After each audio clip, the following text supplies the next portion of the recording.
दोस्तों, इस बात के काफ़ी ज़्यादा चांसेस हैं कि आपने एचआईवी और एड्स के बारे में ज़रूर सुना होगा, जो कि एसटीडीज़ के दायरे में आती हैं, यानी सेक्सुअली ट्रांसमिटेड डिजीज़ हैं। लेकिन एचआईवी एड्स के साथ साथ एक एसटीडी और भी है, जिसकी संक्रमण दर एचआईवी एड्स से भी ज़्यादा है, लेकिन फिर भी बहुत कम लोग इसके बारे में जानते हैं, जिसका नाम है ह्यूमन पैपिलोमा वायरस। यह अनुमान लगाया गया है कि 95% एनाल कैंसर एचपीवी संक्रमण के कारण ही होते हैं।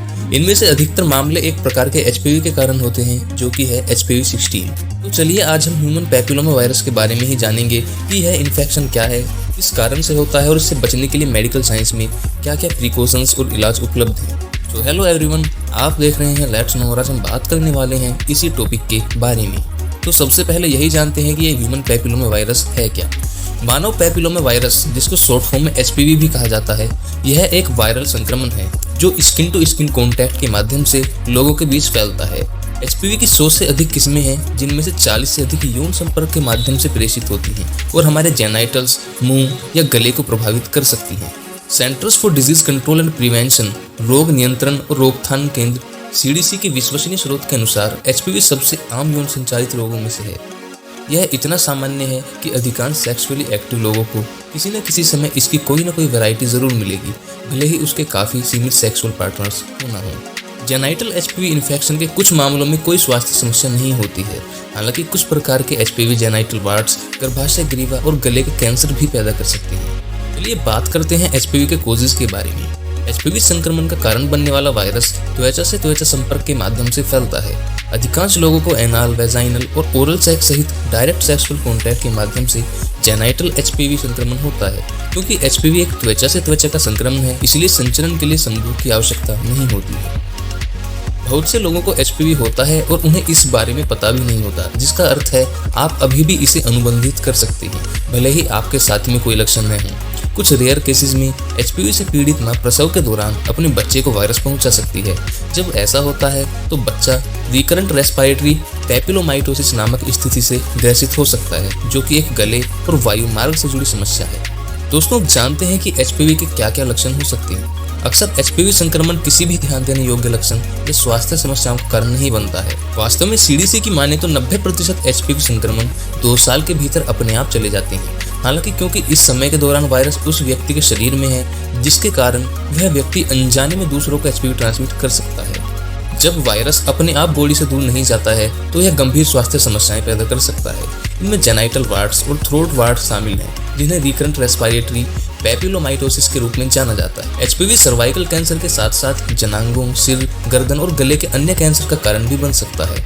वार्ड्स पैदा करने वाले एचपीवी के प्रकार कैंसर पैदा करने वाले से अलग होते हैं, इसलिए एचपीवी के कारण होने वाले जेनाइटल वार्ड्स का यह मतलब नहीं है कि अफेक्टेड पर्सन को कैंसर हो ही जाएगा। एचपीवी के कारण होने वाले कैंसर अक्सर तब तक लक्षण नहीं दिखाते हैं जब तक कि कैंसर अपनी लेटर स्टेज में न हो। नियमित जांच एचपीवी से संबंधित स्वास्थ्य समस्याओं को पहले ही डायग्नोज करने में मदद कर सकती है। चलिए अब जानते हैं कि एचपीवी पुरुषों और महिलाओं को किस तरह अफेक्ट करता है। अक्सर एचपीवी से संक्रमित कई पुरुषों में कोई लक्षण नहीं होते हैं, हालांकि कुछ जेनाइटल वार्ड्स देखने को मिल सकते हैं। इसलिए यदि आपको अपने लिंग या अंडकोश पर कोई असामान्य उभार या घाव दिखाई दे तो डॉक्टर से संपर्क करना चाहिए। एचपीवी के कुछ प्रकार पुरुषों में पेनाइल, एनाल और थ्रोट कैंसर का कारण बन सकते हैं।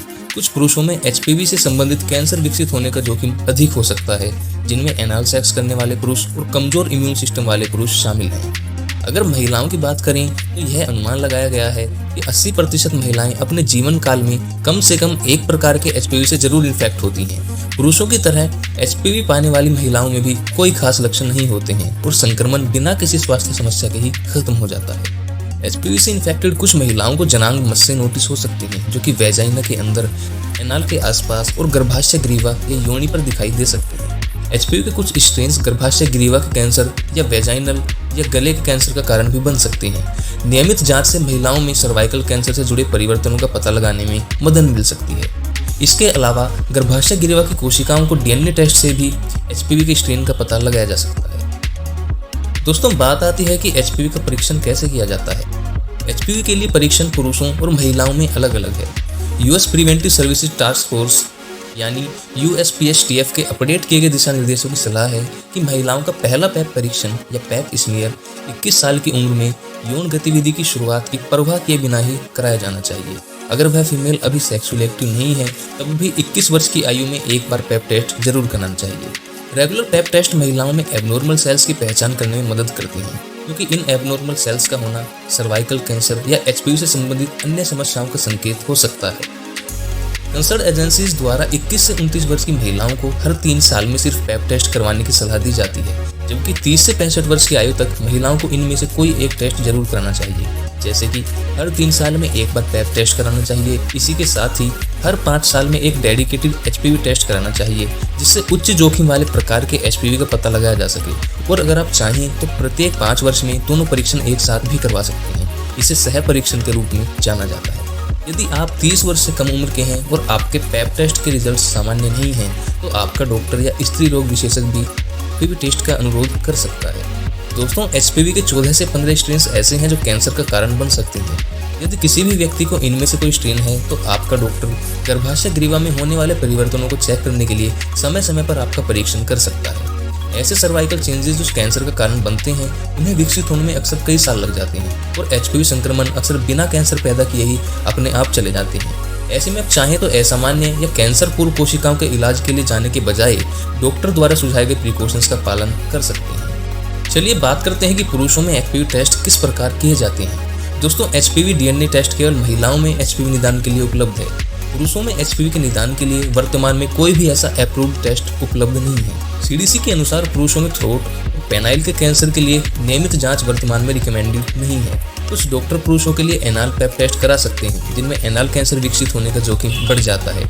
इसमें वे पुरुष शामिल हैं जो रेगुलर एनाल सेक्स करते हैं या ऑलरेडी एचआईवी वायरस से संक्रमित हैं। दोस्तों, बात आती है एचपीवी के उपचार की। एचपीवी के अधिकांश मामलों में देखा गया है कि यह इन्फेक्शन अपने आप चले जाते हैं और इसलिए ही इस संक्रमण का कोई पर्टिकुलर इलाज भी नहीं है। इसके बजाय हो सकता है कि आपका डॉक्टर यह टेस्ट कराने के लिए बार बार बुलाए कि एचपीवी इन्फेक्टेड पर्सन की बॉडी में एचपीवी की क्या स्थिति है, या फिर सेल्स में कोई नया चेंज तो नहीं आया, और यदि कोई कोशिका परिवर्तन विकसित हुआ है तो इसके लिए आगे कार्रवाई की जा सके। दोस्तों, एचपीवी की वजह से जेनाइटल वार्ड्स विकसित हो सकते हैं। इन वार्ड्स का दवाओं या दूसरे तरीकों से इलाज किया जा सकता है, जिसमें इलेक्ट्रिकल करंट से जलाना या लिक्विड नाइट्रोजन के साथ फ्रीज करना शामिल है। लेकिन इन शारीरिक वार्ड्स से छुटकारा पाने से वायरस का इलाज नहीं होता है। अगर वायरस बॉडी में है तो ये वार्ड्स दोबारा वापस आ सकते हैं। वर्तमान में एचपीवी संक्रमण के लिए चिकित्सीय रूप से समर्थित कोई प्राकृतिक उपचार उपलब्ध नहीं है। एचपीवी संक्रमण के परिणाम स्वरूप होने वाली स्वास्थ्य समस्याओं की पहचान, निगरानी और उपचार के लिए एचपीवी और सर्वाइकल कैंसर के लिए नियमित जांच करानी महत्वपूर्ण है। चलिए अब जानते हैं कि कोई व्यक्ति एचपीवी से कैसे इन्फेक्टेड हो सकता है। दोस्तों, अगर साधारण शब्दों में कहा जाए तो जिस किसी का भी स्किन टू स्किन यौन संपर्क होता है, उसे एचपीवी संक्रमण का खतरा होता है। अन्य कारक जो किसी को एचपीवी संक्रमण के बढ़ते जोखिम में डाल सकते हैं, उनमें शामिल हैं सेक्स पार्टनर्स की संख्या में वृद्धि, असुरक्षित वेजाइनल, ओरल या एनाल सेक्स, एक कमजोर प्रतिरक्षा प्रणाली यानी वीकेंड इम्यून सिस्टम, या फिर किसी ऐसे पार्टनर के साथ यौन संबंध बनाना जिसको ऑलरेडी एचपीवी है। अब आखिर में बात आती है कि एचपीवी की रोकथाम कैसे की जा सकती है। दोस्तों, एचपीवी या किसी भी अन्य सेक्सुअली ट्रांसमिटेड डिजीज को रोकने का सबसे आसान तरीका है सुरक्षित यौन संबंध बनाना और कॉन्डम्स या डायफ्राम्स जैसे प्रोटेक्शन का उपयोग करना। इसके अलावा जेनाइटल वार्ड्स और एचपीवी के कारण होने वाले कैंसर की रोकथाम के लिए गार्डसिल 9 वैक्सीन उपलब्ध है। यह वैक्सीन जेनाइटल वार्ड्स और कैंसर के 9 प्रकार के एचपीवी वेरिएंट से रक्षा कर सकती है। साथ में सीडीसी 11 या 12 वर्ष की उम्र के लड़कों और लड़कियों के लिए एचपीवी वैक्सीन की सलाह देता है। 15 से 26 वर्ष की महिलाएं और पुरुष भी 3 डोज शेड्यूल वाली वैक्सीन लगवा सकते हैं। इसके अतिरिक्त 27 से 45 वर्ष के बीच के लोग जिन्हें पहले एचपीवी का टीका नहीं लगाया गया था, वो भी अब गार्डसिल 9 वैक्सीन लगवा सकते हैं। चलिए दोस्तों, आपको एचपीवी से जुड़ी कुछ तथ्य और आंकड़ों के बारे में भी बताते हैं। सीडीसी का अनुमान है कि 79 मिलियन अमेरिकियों के पास एचपीवी है। इनमें से अधिकतर लोग अपनी किशोरावस्था के अंत या 20s के अंदर आते हैं। यह अनुमान लगाया गया है कि लगभग 14 मिलियन विश्वसनीय स्रोत हर साल एचपीवी से संक्रमित होते हैं। संयुक्त राज्य अमेरिका में एचपीवी पुरुषों और महिलाओं में हर साल 33,000 से अधिक विश्वसनीय स्रोत कैंसर का कारण बनता है। 2006 में पहली बार एचपीवी टीकाकरण की सिफारिश की गई थी। तब से संयुक्त राज्य अमेरिका में किशोर लड़कियों में टीके से ढके एचपीवी उपभेदों में 64% की कमी देखी गई है। तो बस दोस्तों, आज की वीडियो में यही था। अगर आपको वीडियो अच्छी लगी तो वीडियो को लाइक कर देना, चैनल को सब्सक्राइब करना बिल्कुल मत भूलना, और अगर आपका वीडियो से रिलेटेड कोई सवाल या फिर सुझाव हो तो हमें कमेंट करके जरूर बताइएगा। धन्यवाद।